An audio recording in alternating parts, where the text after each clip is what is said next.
নমস্কার, অ্যাস্ট্রোলজিবিদ জয়তে সবাইকে স্বাগত জানাই। আজকে আমাদের বিষয়টি হলো মাঙ্গলিক দোষ কি অভিশাপ? মানে মাঙ্গলিক দোষ থাকলেই কি যত রকমের সমস্যা বিবাহিত জীবনে নেমে আসতে পারে? মাঙ্গলিক দোষের যত রকমের সমস্যা দেখেছি বা এতদিন ধরে যা যা এক্সপিরিয়েন্স করেছি তার সমস্ত তথ্যগুলো আজকে এই ভিডিওতে আলোচনা করব যে মাঙ্গলিক দোষ থাকলে কি কি ধরনের সমস্যা হয় বিবাহিত জীবনে বা বিবাহের আগে মাঙ্গলিক দোষ আছে কি নেই এটা জানাটা কেন প্রয়োজন, এই সমস্ত বিষয়গুলো আজকে আলোচনা করব। মূল ভিডিওতে যাওয়ার আগে সকল দর্শক বন্ধুদেরকে জানিয়ে রাখি, যারা জন্মকুণ্ডলী সংক্রান্ত বিষয় বা হরোস্কোপ ম্যাচিং বা ডিস্টেন্স হিলিং বা যে কোনো রকম গ্রহরত্ন নিয়ে আমার সাথে আলোচনা করতে চান, তারা উপরে দেওয়া নাম্বারটিতে যোগাযোগ করতে পারেন। নাম্বারটি একবার বলে দিচ্ছি, 9831702504। আরেকবার বলে দিচ্ছি, 9831702504। তাহলে আসুন আজকের যে মূল বিষয় মাঙ্গলিক দোষ এবং সেটা আদৌ সত্যি সমস্যার কারণ কিনা এই বিষয়টা আলোচনা করব।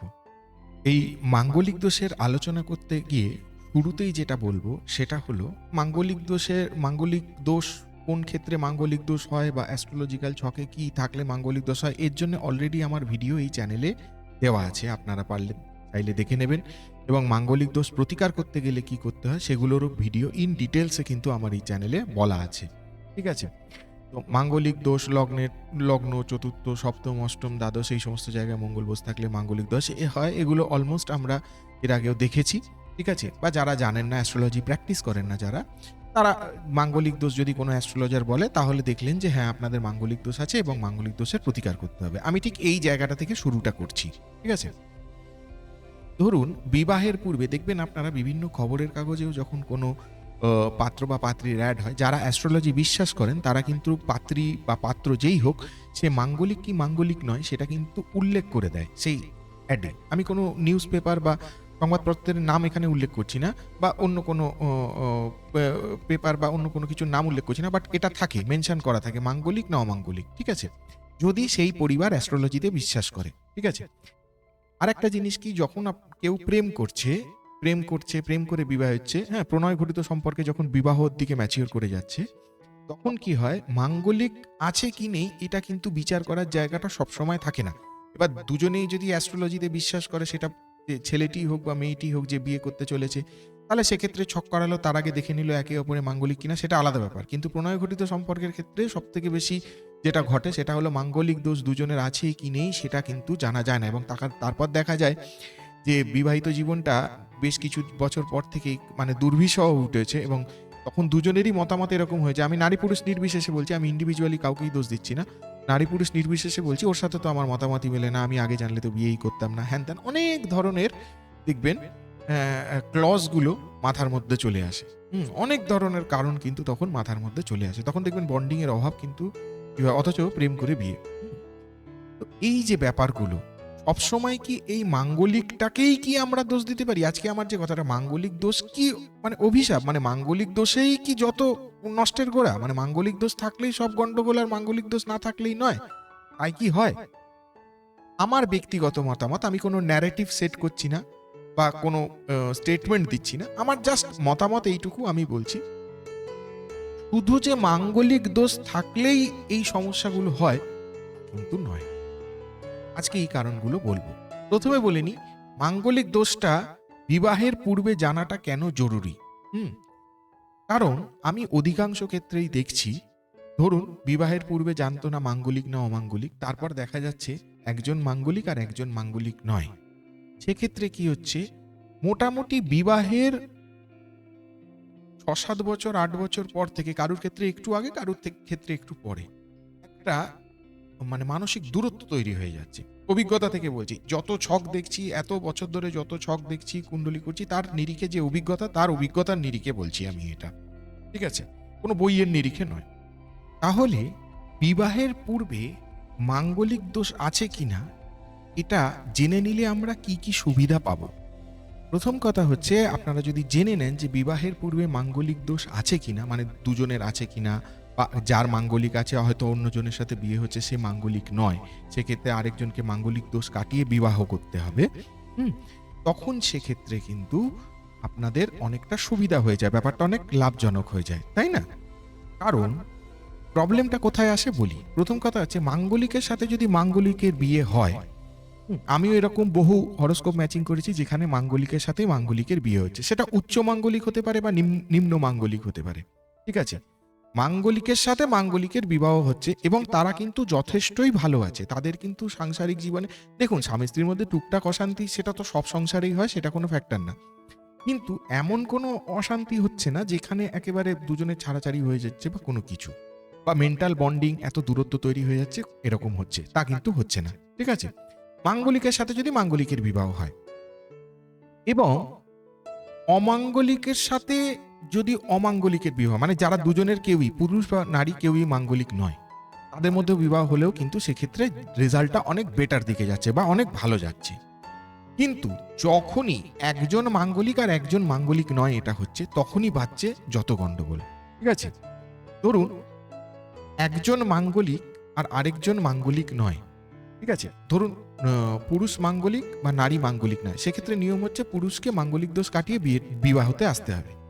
এবার যদি নারী মাঙ্গলিক হয় আর পুরুষ মানুষটি যদি মাঙ্গলিক না হয়, তাহলে নারীকে মাঙ্গলিক দোষ কাটিয়ে বিবাহতে বসতে হবে, এটা হচ্ছে নিয়ম। অনেক ক্ষেত্রে আমি আরেকটা জিনিস দেখছি যে একটা মানুষের মধ্যে একটা কনসেপ্ট আছে যে দুজনেই যদি মাঙ্গলিক হয় দুজনেই চলে যাচ্ছেন মাঙ্গলিক দোষ কাটাতে, দুজনেই মাঙ্গলিক দোষ কাটিয়ে বিবাহতে বসছেন। আমার ব্যক্তিগত মতামত হলো দুজনেই যদি মাঙ্গলিক হয়, বা এমনিতেও যত অ্যাস্ট্রোলজিক্যাল জার্নাল পড়েছি এতদিন বা যত বই পড়েছি বা সমস্ত নিরিখে বলছি এবং ব্যক্তিগত অভিজ্ঞতার নিরিখেও বলছি, সব মিলিয়েই এটা বলছি, মাঙ্গলিক দোষ যদি দুজনের থাকে তাহলে কিন্তু সেক্ষেত্রে মাঙ্গলিক দোষ কাটানোর প্রয়োজন কারুর পড়ে না, দুপক্ষের কারুরই না, না নারী না পুরুষ, সেটা উচ্চ মাঙ্গলিক হোক বা নিম্ন মাঙ্গলিক হোক, এই জায়গাটা দেখে নিন। কারণ এই কেসটা নিয়ে, এই কেসগুলো নিয়ে এত বেশি ঘেটেছি বা এত বেশি মানে ক্লায়েন্ট ফিডব্যাক পেয়েছি, মানে যারা আসছেন তাদের থেকে যে ফিডব্যাকগুলো পেয়েছি বা যে স্টেটমেন্ট বা মতামতগুলো পেয়েছি তার নিরিখে বলছি, যদি দুজনেরই মাঙ্গলিক থাকে কিন্তু মাঙ্গলিক দোষ কাটানোর কোনো প্রয়োজন নেই, ঠিক আছে, এটা মাথায় রাখবেন।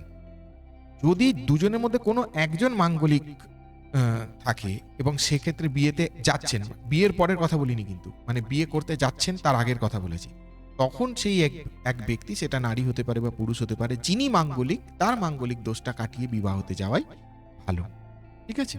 সেক্ষেত্রে অনেক ক্ষেত্রে সমস্যা কিছুটা কম হয়।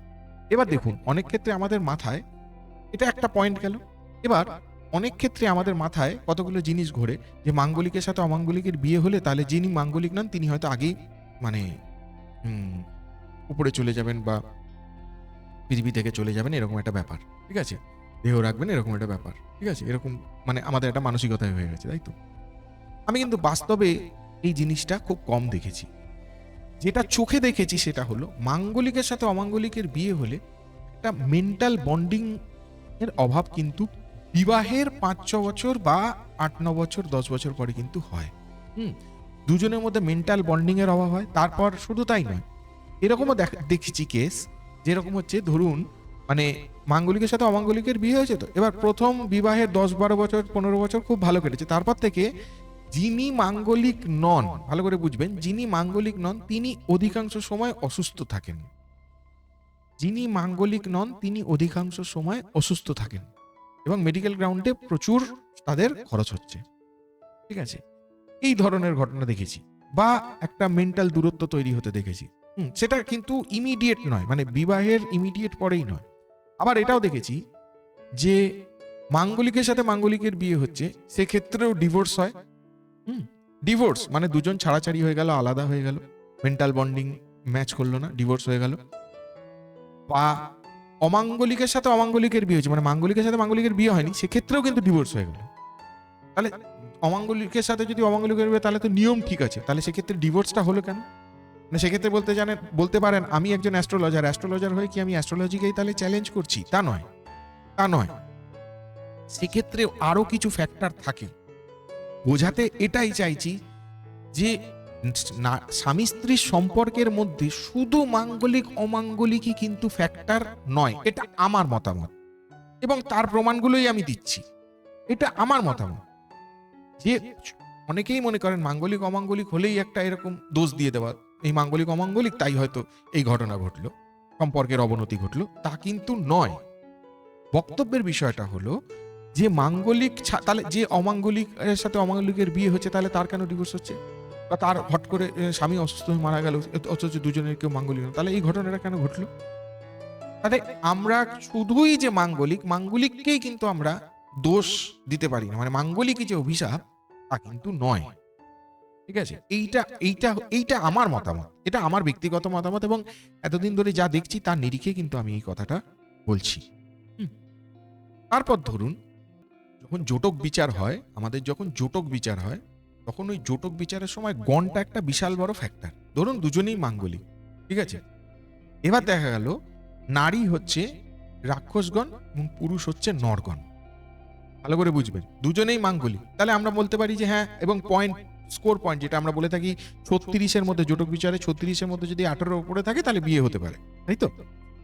এবারে দেখা গেল জোটক বিচারেও প্রায় 21, 22, 23, 24 এরকম এসছে, তার মানে ভালো, স্কোর ভালো, পয়েন্ট যেটা এসছে ভালো, তাহলে বিয়েতে এগোনো যেতে পারে। কিন্তু গণে দেখা যাচ্ছে যে নারী হচ্ছে রাক্ষসগণ, পুরুষ হচ্ছে নরগণ, ঠিক আছে, তাহলে দেখবেন অধিকাংশ ক্ষেত্রে সেই নারীর কিন্তু সেই পুরুষের উপর একটা ডমিনেশন থাকবে। আমি যা বলবো সেটা শুনতে হবে, আর না শুনলেই গন্ডগোল। আবার যদি পুরুষ রাক্ষসগণ হয়, নারী যদি নরগণ হয়, নারী ভাবছে হয়তো আমি যা বলবো সেটাও শুনে নেবে, কিন্তু দেখা যাচ্ছে সেই মানুষটি সেই কথাটা শুনছে না, এবং যার জন্য নারী পুরুষের মধ্যে বিবাহের পরে একটা মেন্টাল ক্ল্যারিটির অভাব হচ্ছে এবং একটা দূরত্ব তৈরি হয়ে যাচ্ছে। এই ঘটনা কিন্তু ঘটে।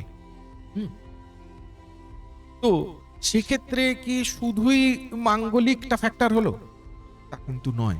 তাহলে শুধু মাঙ্গলিককে কিন্তু আমরা দোষ দিতে পারি না।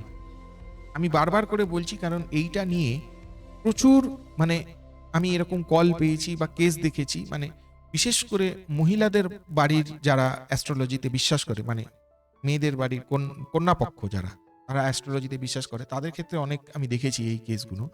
তারা মানে মাঙ্গলিক নিয়ে একটা বড্ড বেশি নাড়াঘাটা করে এবং জিনিসটাকে অ্যানালিসিস করতে গিয়ে পুরো প্যারালিসিস করে দেয়। হয়তো একটু মজা করে বললাম, বাট সত্যিকারের এই ঘটনাগুলো কিন্তু ঘটে মানুষের জীবনে, এবং যেটা কিন্তু একটা ভীষণ রকম নেগেটিভ এফেক্ট প্রত্যেকের মানুষ, মানে প্রত্যেকের ওপরে একটা অত্যন্ত মানসিক চাপ সৃষ্টি করে, যেটা খুবই বাজে। এবং আরো একটা জিনিস বলি, জোটক বিচারের সময় আরেকটা ইম্পর্টেন্ট জিনিস কি থাকে জানেন? এটা হচ্ছে নারী দোষ। নারী মানে আদি, মধ্য, অন্ত, 3 রকমের হয়, আদি, মধ্য, অন্ত। মানে আমাদের যেমন বায়ু, পিত্ত, কফ, অনেকটা ওই রকমই, ঠিক আছে, ওই সাবজেক্টে যাচ্ছি না আমি। বাট এই যে নারী দোষ, জোটক বিচারে যদি নারী দোষ থাকে না, তখনও কিন্তু অনেক ধরনের সমস্যা হয়। জেনেটিক্যাল সমস্যা আসতে পারে, পরবর্তী প্রজন্ম নিয়ে সমস্যা আসতে পারে, পরবর্তী প্রজন্ম, বাচ্চা কেন হচ্ছে না, এগুলো খুবই মানে বেদনাদায়ক ঘটনা। কিন্তু আমি বলবো এগুলো হচ্ছে প্রপারলি মেডিকেল প্রবলেম, এগুলো মেডিকেল প্রবলেম একদম, এগুলো হচ্ছে চিকিৎসার বিষয়, প্রপারলি ডাক্তার দেখিয়ে চিকিৎসা করা, টেস্ট করা, এগুলোর বিষয়। তবু নারী দোষ থাকলে কিন্তু এই ধরনের ঘটনা ঘটে, এগুলো জোটক বিচারের সময় হয়, ঠিক আছে, জোটক বিচারের ক্ষেত্রে এটা হয়। তারপর আরেকটি যোগ, জোটক বিচারের ক্ষেত্রে আরেকটি জিনিসও আসে, ষড়ষ্টক যোগ। এগুলো যারা অ্যাস্ট্রোলজি প্র্যাকটিস করেন তারা জানেন, বা জ্যোতিষ প্র্যাকটিস করে তারা জানেন, যারা জানেন না তাদের জন্য আমি জাস্ট টার্মগুলো বলছি। কিন্তু প্রবলেমটা কি হয় সেটা দেখুন। বিবাহের পর থেকেই দেখা যাচ্ছে হয় স্বামী অসুস্থ থাকে, না হলে স্ত্রী অসুস্থ থাকে, অথচ বিবাহের আগে তো দিব্যি ঠিক ছিল। দেখা যাচ্ছে বিবাহের পর, আমি যেগুলো উন্নতি হয় সেগুলো বলছি না, সেগুলো হয় সেগুলো তো ভালোই, কিন্তু যেগুলো অবনতি হয় সেই কেসগুলো, মানে যেখানে প্রবলেম, সেইটা নিয়ে আমি বিশেষ করে হাইলাইট করার চেষ্টা করছি। বিবাহের পর থেকেই দেখা যাচ্ছে এই এই এই এই সমস্যা হতে আরম্ভ করেছে, ঠিক আছে, আগে তো ছিল না। সেই কেসগুলো অনেক ক্ষেত্রে কিন্তু এই নারী দোষের জন্য হয়। নারী দোষ, ষড়ষ্টক দোষ বলে আরেকটা জিনিস, ষড়ষ্টক যোগ, তার জন্য হয়, বিভিন্ন ধরনের সমস্যা আসতে পারে। তাহলে শুধু মাঙ্গলিকই কিন্তু, আবারও প্রমাণ করলাম যে শুধু মাঙ্গলিক দোষ কিন্তু এই যে বিবাহিত জীবনে সমস্যা তার কারণ নয়। মঙ্গল নিচস্থ থাকলেও বিবাহিত জীবনের সমস্যা আসে। মঙ্গল কর্কটে নিচস্থ, মকরে তুঙ্গস্থ, মঙ্গল নিচস্থ থাকলেও বিবাহিত জীবনে সমস্যা আসে, আরো অনেক সমস্যা হয়, বাট মঙ্গল নিচস্থ থাকলে কিন্তু বিবাহিত জীবনে সমস্যা হয়। কিন্তু আমরা সবসময় কি জানি যে রিলেশনশিপ বা যে কোনো রকম সম্পর্কের জন্য মানে ওই শুক্র, ভেনাস খুব দায়ী, কিন্তু মঙ্গলও ভীষণ রকম দায়ী, কারণ মঙ্গল কিন্তু যে মেন্টাল ক্ল্যারিটিটা ওইটা কিন্তু মঙ্গলই দেয়। এছাড়া আর কিছু কারণ বলছি, আপনারা যারা এই ভিডিওটা দেখছেন একটু ভেবে বলবেন তো এই কারণগুলো কি দায়ী নয় সম্পর্কের অবনতির জন্য। যেমন ধরুন ফুড হ্যাবিট, খুব ইম্পর্টেন্ট ফুড হ্যাবিট। মানে একটা পরিবার থেকে আরেকটা পরিবারে যাচ্ছে, হয়তো দুজনের খাওয়ার যে ফুড হ্যাবিটটা যে খাচ্ছে তারা বেসিক, এর সাথে তো অ্যাস্ট্রোলজির সম্পর্ক নেই। ফুড হ্যাবিট তো যার যার বাড়ি থেকে ছোটবেলা থেকে হয়ে আসে। এই যে ফুড হ্যাবিটটা যে খাচ্ছে সারাদিনে, যে কি খাবার, কেউ হয়তো রুটি খেতে পছন্দ করে, কেউ হয়তো ভাত খেতে পছন্দ করে, দেখা যাচ্ছে শ্বশুর বাড়িতে গিয়ে ঠিক সেই প্যাটার্নের খাবার, হয়তো মানে কম মশলা দেওয়া খাবারটা খেত, কিন্তু দেখা যাচ্ছে শ্বশুর বাড়িতে গিয়ে হয়তো খাবারের বেশি মশলা দিয়ে ওখানে খাবার, যার জন্য অসুস্থ হয়ে পড়ছে। কিছু কিছু বেশ কিছু ক্ষেত্রে কিন্তু এটা হয়। এই ফুড হ্যাবিটটা কিন্তু বিশাল বড় একটা ফ্যাক্টর, কারণ মানে আলটিমেটলি আমাদের পেটে দিলে তবেই তো শরীরটা চলবে। তো এই ফুড হ্যাবিটের ডিফারেন্সের জন্য, মানে দুটো বাড়ির ফুড হ্যাবিটের ডিফারেন্স সম্পূর্ণ আলাদা বলেও কিন্তু অনেক একটা সমস্যা ক্রিয়েট হয়। এর থেকেও কিন্তু একটা বড় সড়ো দূরত্ব তৈরি হয়ে যায়। অনেকে তো শ্বশুর বাড়ি যেতেই চায় না, এরকম একটা ব্যাপার। যে নারী পুরুষ দুপক্ষের জন্যই বলছি, ঠিক আছে। আবার দেখুন ডেইলি লাইফ, প্রত্যেক দিন যেভাবে আমি চলছি, হ্যাঁ, কথার কথা বলছি, ধরুন কারুর হাজব্যান্ড, কারুর হাজব্যান্ড সফটওয়্যার ডেভেলপমেন্টে আছে, কি কোনো সফটওয়্যার আইটি কোম্পানি বড় এমএনসিতে আছে, তার কি না তার নাইট শিফট পড়ে সবসময়। আর স্ত্রীর কি, স্ত্রী হচ্ছে স্কুল টিচার। এটা এক্সাম্পল দিচ্ছি, এবার আপনারা আপনাদের মতো করে ভেবে নেবেন। স্ত্রী স্কুল টিচার আর এবার কি হলো, তাহলে দুজনে দেখা কখন হবে? স্ত্রী যখন ঢুকছে হাজব্যান্ড তখন অফিস, হাজব্যান্ড যখন ঢুকছে স্ত্রী তখন অফিস, ঠিক কি না? ভালো করে ভেবে দেখুন, একমাত্র স্ত্রীর ওই ভ্যাকেশন গুলোতে, বড় বড় ভ্যাকেশন গুলোতে ছাড়া হাজব্যান্ডকে কিন্তু সময় দিতে পারছে না। কতটা তাদের মনের মধ্যে দুঃখ একে অপরের, ভেবে দেখুন তো। বহু আছে, বহু, যারা আমার এই ভিডিও দেখছেন তাদের মধ্যে বহু আছে, ভেবে দেখুন। স্বামী স্ত্রী দুজনেই চাকরি করেন, একজন সকালে যান চাকরি করতে, একজন রাতে যান, কারণ তার নাইট শিফট, কিছু করার নেই। আমি বলছি না এমএনসি হলেই নাইট শিফট, আরো অনেক বিভিন্ন কোম্পানি আছে তাদেরও নাইট শিফট থাকে। তাহলে আর এদিকে স্ত্রী সকালবেলা হলে চাকরিতে চলে যায়, তখন কি হবে? এটা কি মাঙ্গলিক দোষের জন্য হচ্ছে? তাহলে আমরা মাঙ্গলিক দোষকে সবসময় দোষ দিতে পারি না। মাথায় যে ভুল ধারণাটা আমরা নিয়ে আছি, শুধু মাঙ্গলিক নয়, এটা সম্পূর্ণ কিন্তু আমার মতামত। আরো বলছি, ডিস্টেন্স, দেখা গেছে দুজনেই স্বামী স্ত্রী দুজনেই ওয়ার্কিং, একজন এই স্টেটে চাকরি করে তো অন্যজন অন্য স্টেটে বা অন্য জায়গায় চাকরি করে, দুজন আলাদা জায়গায় থাকে, বা একজন চাকরি করে চাকরি সূত্রে অন্য জায়গায় থাকে, আর ওয়াইফ বাচ্চা কাচ্চা নিয়ে এক জায়গায় থাকে, যার জন্য কি হয়, স্বামী স্ত্রীর মধ্যে দেখা খুব কম হয়, খুব কম হয়। যখন ছুটি নিয়ে স্বামী এলো তখন দেখা হলো, আদারওয়াইজ দেখা হওয়ার সম্ভাবনা কম। অনেক প্রফেশন আছে যেখানে স্ত্রী এক জায়গায় থাকে, স্বামী অন্য জায়গায় থাকে, ছুটি নিয়ে যখন আসে তখনই দেখা হচ্ছে। করতে করতেও কিন্তু একটা সময় অনেক মানে মহিলা বলুন পুরুষদের বলুন কিন্তু মানসিকতা বদলে যাচ্ছে এবং সম্পর্কের অবনতি হয়ে কিন্তু সেই সম্পর্কটা ভেঙে যাচ্ছে আলটিমেটলি। এর জন্য কি আমরা মাঙ্গলিককে দায়ী করতে পারি? নিশ্চয়ই না। আরো বলছি, ধরুন ফ্যামিলি মেম্বারদের ইনফ্লুয়েন্স, ধরুন স্বামী দূরে চাকরি করে, ঠিক আছে, স্ত্রী থাকে তার শাশুড়ির সাথে বা তার ননদের সাথে, এরকম। এবার শাশুড়ি এবং ননদ দুজনেই মিলে যদি স্ত্রীর ওপর একটা মেন্টাল মানে প্রেশার বানায় সব সময়, তখন কিরকম লাগবে? তখন সেই স্ত্রী কি সেই শ্বশুর বাড়িতে শান্তি মনে থাকতে পারবে? তাহলে আমরা দেখতে পাচ্ছি যে কত ধরনের কারণ থাকতে পারে, যে কারণের মধ্যে কিন্তু সম্পর্কের অবনতির ঘটনা ঘটতে পারে, ঠিক আছে। তো সব ক্ষেত্রেই যে আমরা মাঙ্গলিককে দোষ দেব তা কিন্তু নয়। তাহলে মানে শুধু মাঙ্গলিক থাকলেই যেটা না, আরো অনেক ফ্যাক্টর, এতগুলো ফ্যাক্টর বললাম, যার মধ্যে এতগুলো অ্যাস্ট্রোলজিক্যাল ফ্যাক্টর বললাম, ঠিক আছে। তো এটাও ইম্পর্টেন্ট যে বিবাহের পূর্বে যদি এই মাঙ্গলিক দোষটা চেক করে নেওয়া যায়, তাহলে হয়তো কিছুটা অ্যাস্ট্রোলজিক্যালি অ্যাভয়েড করা যায় এই অসুবিধাজনক পরিস্থিতিগুলোর সম্মুখীন হওয়া থেকে, তাই না? বিবাহের পূর্বে কেন এতগুলো অ্যাস্ট্রোলজিক্যাল ফ্যাক্টর বললাম, এটা যতক্ষণ না আপনি কোনো অ্যাস্ট্রোলজারের কাছে যাবেন, চেক করাবেন, তখন তো আপনি জানতে পারবেন না ততক্ষণ কি প্রবলেমটা আসতে চলেছে বা কিছু। ইনিশিয়ালি জিনিসটা দেখতে মনে হয় খুব ভালো, ঠিক আছে, কিন্তু তারপরেই দেখা যায় সেটা আস্তে আস্তে একটু অসুবিধাজনক পরিস্থিতি সৃষ্টি করছে, ঠিক আছে। তো এই যে অসুবিধাজনক পরিস্থিতি সৃষ্টি করছে, সেই জায়গাটাকে আপনাদেরকে জানার জন্যে আমার মনে হয় একটু অ্যাস্ট্রোলজার কনসালটেশনের দরকার আছে, ঠিক আছে, সে যে কোনো অ্যাস্ট্রোলজার, আপনার যে কোনো অ্যাস্ট্রোলজার যাকে আপনার ভাল লাগে, কিন্তু নিলে কি হবে, অ্যাস্ট্রোলজিক্যালি অন্তত জায়গাটা আপনি শিওর থাকবেন যে এখানে এইটা করা দরকার বা ওইখানে ওইটা। বাকিটা তো ঈশ্বরের হাতে। জন্ম মৃত্যু বিবাহ এটা তো জানেনই, ঈশ্বর যার নামে যা লিখে দিয়েছে তার তো সেটাই ঘটবে, তাই না?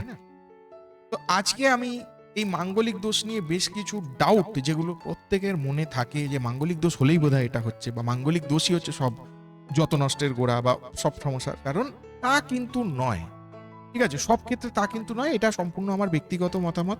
আমি এতদিন ধরে এত কেস হ্যান্ডেল করছি, বিভিন্ন ধরনের প্রবলেম হ্যান্ডেল করছি, তো সেখান থেকে বিভিন্ন কেসের একটা সামারি তুলে এনে যেটা আমার মনে হলো যে এই পয়েন্টগুলো আমার যারা দর্শক আছেন, ভিউয়ার্স আছেন যারা, তাদের সামনে তুলে ধরা দরকার, তাই আপনাদের সামনে তুলে ধরলাম। এই নিয়ে যদি আমার সাথে আপনাদের কোনো আলোচনা করা থাকে, বা যে কোনো জন্মকুষ্ঠী, হরোস্কোপ ম্যাচিং বা ডিস্টেন্স সিলিং বা যে কোনো রকম অ্যাস্ট্রোলজিক্যাল ডিসকাশন থাকে, আমার সঙ্গে উপরে দেওয়া নাম্বারটিতে করতে পারেন। নাম্বারটি একবার বলে দিচ্ছি, 9831702504। আরেকবার বলে দিচ্ছি, 9831702504। তবে হ্যাঁ, মাঙ্গলিক দোষ নিয়ে আপনাদের যদি কোনো কমেন্ট করার থাকে তাহলে অবশ্যই, বা সত্যি মাঙ্গলিক দোষকে এতটা ফ্যাক্টর কি না, আপনাদের আরও কিছু জানতে হলে অবশ্যই সেটা আমার কমেন্ট বক্সে পোস্ট করবেন। ঠিক আছে, ভিডিওটি যদি ভালো লেগে থাকে তাহলে ভিডিওটিকে একটি লাইক দেবেন, চ্যানেলটিকে সাবস্ক্রাইব করে রাখবেন, এবং আপনার গুরুত্বপূর্ণ কমেন্ট অবশ্যই ভিডিওটিতে দেবেন, এবং ভিডিওটিকে পারলে একটু শেয়ার করবেন। তাহলে সঙ্গে থাকুন, দেখতে থাকুন অ্যাস্ট্রোলজি উইথ জয়। আজকে এ পর্যন্তই, ধন্যবাদ।